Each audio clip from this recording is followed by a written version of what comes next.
Assalamualaikum warahmatullahi wabarakatuh. Alhamdulillahi ba'izir rusuli wal anbiya'i rahmatan linnas binuril mubin.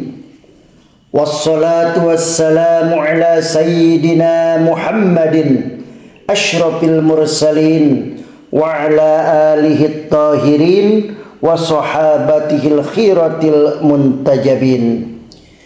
Asyhadu an la ilaha illallah wahdahu la syarikalah arhamur rahimin al-ahadul munazzahu an syabahil makhluqin wa asyhadu anna sayyidana Muhammadar rasul rabbil alamin wa sayyidu waladi adam ajma'in, amma ba'du.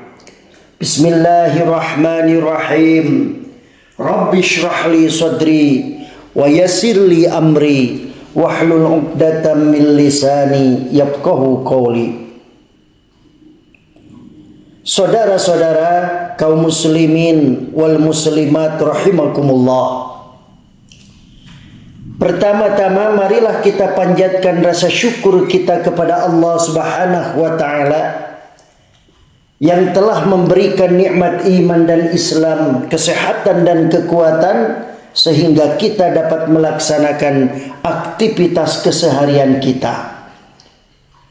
Salawat dan salam marilah kita haturkan kepada baginda Nabi besar Muhammad sallallahu alaihi wasallam, kepada keluarganya, sahabat, para pengikut dari pengikutnya, hatta kita semua sebagai umatnya semoga mendapatkan syafaatul uzma fi yaumil qiyamah.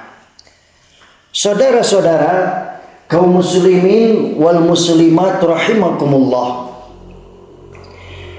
Syaqiq al-Balkhi adalah teman Ibrahim bin Adham yang dikenal ahli ibadah.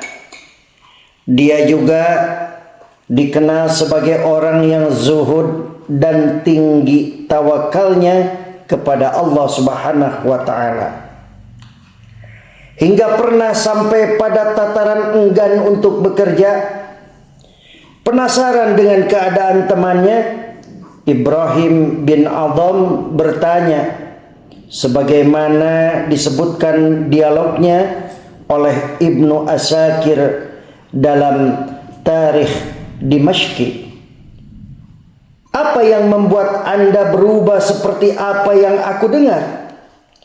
Syaqiq al-Balkhi menjawab, ketika saya sedang berada dalam perjalanan di padang yang tandus, saya melihat seekor burung yang patah kedua sayapnya. Lalu saya berkata dalam hati, aku ingin tahu dari mana burung itu mendapatkan rizki. Maka aku duduk memperhatikannya dari jarak yang dekat. Tak berapa lama kemudian datanglah seekor burung yang sehat membawa makanan di paruhnya. Ini benar-benar mengejutkan. Aku melihat burung sehat itu menyuapi temannya yang cacat, mendekatkan paruhnya dan memasukkan makanan itu ke paruh temannya yang sudah patah sayapnya. Maka saya berkata dalam hati, zat yang mengilhami burung sehat untuk menyantuni burung yang patah kedua sayapnya di tempat yang sepi ini pasti berkuasa memberiku rezeki dimanapun aku berada. Maka sejak saat itu aku putuskan untuk berhenti bekerja dan aku menyibukkan diriku dengan ibadah kepada Allah Subhanahu wa taala. Mendengar penuturan Syaqiq tersebut, Ibrahim berkata, wahai Syaqiq, mengapa kamu serupakan dirimu dengan burung yang cacat itu? Mengapa Anda tidak bisa berusaha menjadi seperti burung sehat yang memberi makan burung yang sakit itu? Bukankah itu lebih baik dan lebih utama? Bukankah Nabi SAW bersabda, tangan yang di atas lebih baik daripada tangan yang di bawah? Bukankah selayaknya bagi seorang mukmin untuk memilih derajat yang paling tinggi dalam segala urusannya, sehingga dia bisa mencapai derajat orang yang berbakti?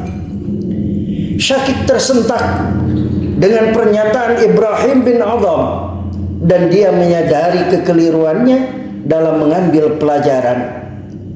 Serta merta dia meraih tangan sahabatnya, menciumnya, dan kemudian berkata, "Sungguh Anda adalah guruku, wahai Abu Ishaq, Ibrahim alaihissalam." Saudara-saudara kaum muslimin wal muslimat rahimakumullah, inilah tawakal. Ada ikhtiar yang diusahakan secara optimal, dan ada ketenangan lantaran kepasrahan serta keyakinan datangnya anugerah dari Allah Subhanahu wa taala. Pelajaran yang sangat berharga dari Ibrahim bin Adham kepada Syakik yang sama-sama sebagai ulama dan bersahabat karena Allah. Ada pemahaman yang dikukuhkan dan tak dibantah oleh Ibrahim bin Adham, bahwa Allah Subhanahu wa taala menjamin rezeki bagi semua hambanya dengan kadar yang sesuai kehendaknya, termasuk terhadap makhluk yang secara fisik tak memiliki upaya dan daya untuk berusaha. Niscaya Allah akan mengirim dengan caranya. Tak akan jatah rezekinya tertukar dengan yang lain. Tidak akan pula jatah yang telah Allah takdirkan berpindah kepada makhluk lain yang meskipun lebih kuat darinya.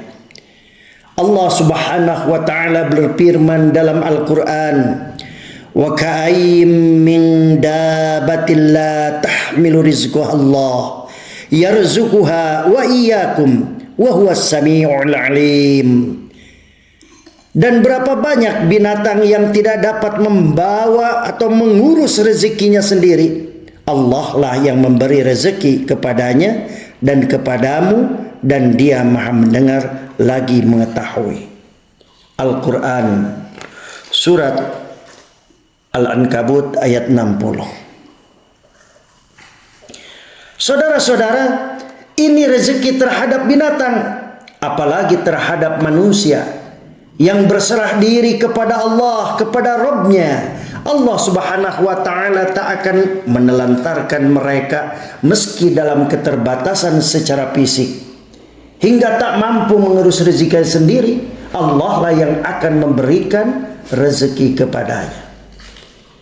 Adapun pemahaman Syakik yang dikoreksi oleh Ibrahim adalah meninggalkan ikhtiar bagi orang yang diberi kemampuan untuk berusaha, bahwa rezeki telah tercatat, namun usaha adalah bagian yang mendatangkan pahala di sisi Allah Subhanahu wa taala.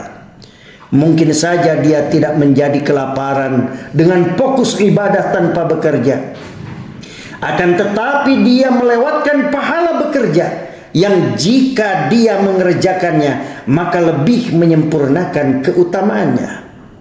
Saudara-saudara kaum muslimin wal muslimat rahimakumullah, pelajaran ini juga dipahami dan dijiwai dengan baik pula oleh Hatim bin Al-Asam, murid dari Syakik Al-Balkhi. Imam Al-Dhahabi menyebutkan dalam kitab Siyar A'lam An-Nubala, karya Al-Dhahabi tentang biografi Hatim bin Al-Asam. Di antaranya disebutkan nasihat dari Hatim ketika beliau ditanya, "Ala ma banaita amraka fit tawakkul?" Qala, "Ala khisalin arba'atin. Alimtu anna rizki la ya'kuluhu ghairi. fatma'annat bihi nafsi wa 'alimtu anna 'amali la ya'maluhu ghairi fa ana mashghulun bih wa 'alimtu anna al-mauta ya'ti baghtatan fa ana abadiruhu wa 'alimtu anni la akhlu min 'ainillah fa ana mustahyim minhu. Di atas apa Anda bangun pemahaman dalam hal tawakal? Hatim al-Asam menjawab, di atas 4 perkara. Pertama, aku tahu bahwa rezekiku tak akan dimakan atau tertukar oleh orang lain, maka aku pun merasa tenang. Kedua, aku tahu bahwa amalku tak akan dikerjakan oleh orang lain, maka aku pun sibuk mengerjakannya. Ketiga, aku tahu bahwa kematian akan datang tiba-tiba, maka aku pun bergegas menyiapkannya.